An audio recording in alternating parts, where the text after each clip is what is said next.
What are we looking at right now? Is it a really messed up chessboard? Is it one of the tiles from the backsplash of your mom's kitchen? Is it a top-down view of the WrestleMania ring? No! That's a white square with a black border, and don't you ever interrupt me again, do you understand? This painting that barely looks like a painting, it kind of looks more like a bathroom tile than a painting, was made by this guy, this depressed, wrinkly looking guy in the early 1900s. This is Kazimir Malevich. He was a very respected artist in the Russian avant-garde. Way before this painting, he was born in Kiev in the late 1800s. Around this time, art was just popping off in Europe. There was a lot going on. You got like Impressionism starting off, and Impressionism totally changed everything. It brought like this new vibe of openness and airiness, and it was like all the paintings were capturing like a fleeting moment. It's beautiful. I don't know what more I could say about it. They're really pretty. And it was this really big step moving away from more rigid sort of rules on the subject matter of painting to people at a park or a haystack or like, you know, Monet's wife and his son, who looks really small and kind of funny in the painting. But anyways, yeah, Impressionism changed everything. And it kind of went from there, like decade after decade. You first got Post-Impressionism that took the foundations of Impressionism and just cranked up the abstraction with different lighting and colors. It kept going. You had like Expressionism that made these crazy emotional looking paintings, and Fauvism that made these super colorful, visually striking paintings. And then you got Futurism that really emphasized movement, and you had Cubism that emphasized different perspectives of a subject. Art was developing at the time. A lot was happening. And while a lot was happening, Malevich was growing up and seeing all of this happen around him. So if we go through Malevich's work over the years, you can see stages where he's experimenting with each of these movements. He has these impressionistic pieces where it's really airy. There are these just nice open landscapes. And then it starts to get more and more abstract bit by bit. And then eventually you see the futurist and cubist influences start to show, and his paintings become more geometric.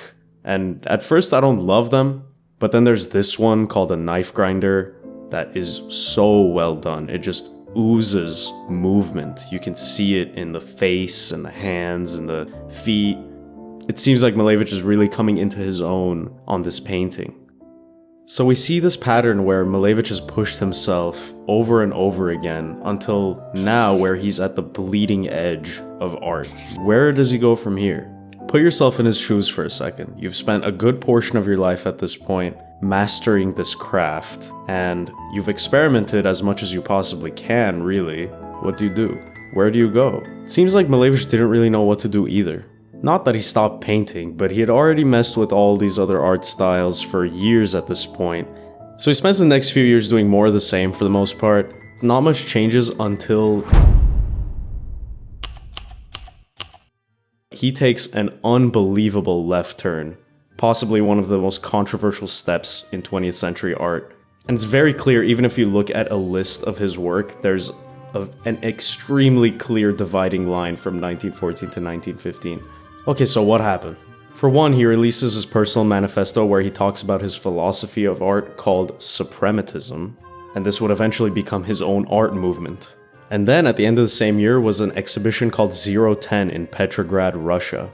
At 010, him and some friends and students of his introduced Suprematism. And this is their corner of the exhibition. It looks kind of bizarre, right? Like, most of the pieces don't look like what you would consider art. Except the two in the middle, they're passable. But everything else kind of looks like construction paper glued onto a white background. At first glance, it doesn't look like they put much thought into most of this work. That being said, you might recognize one piece here that's clearly meant to stand above the rest. And it's this guy right here. Black square is the epitome of suprematist thinking. This is the endpoint of abstraction that Malevich had been looking for. Just 4 right angles, black and white, nothing more. Now, I've used the word suprematist and suprematism a lot at this point, but what is it? What was Malevich trying to get at in this philosophy?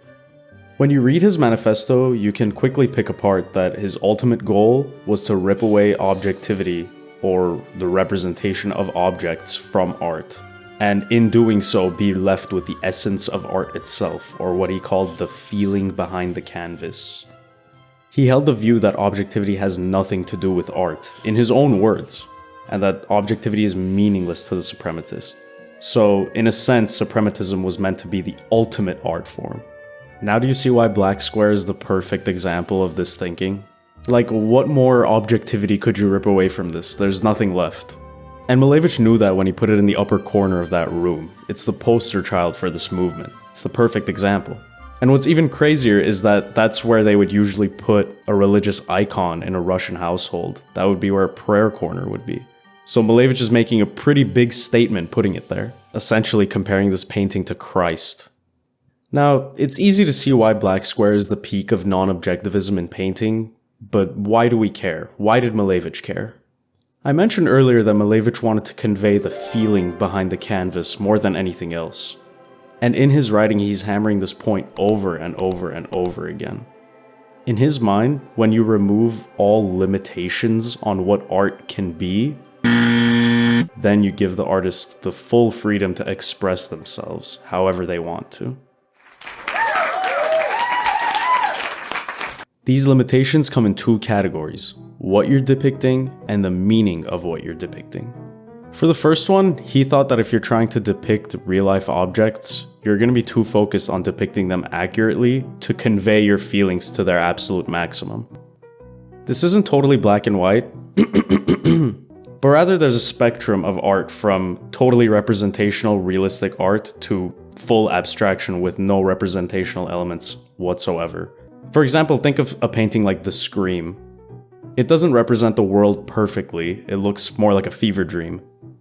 So that would land somewhere in the middle, but Malevich wanted to be on the full non-representational side of this spectrum. Now for the meaning of your art, Malevich argued that it should be free from all practical concerns.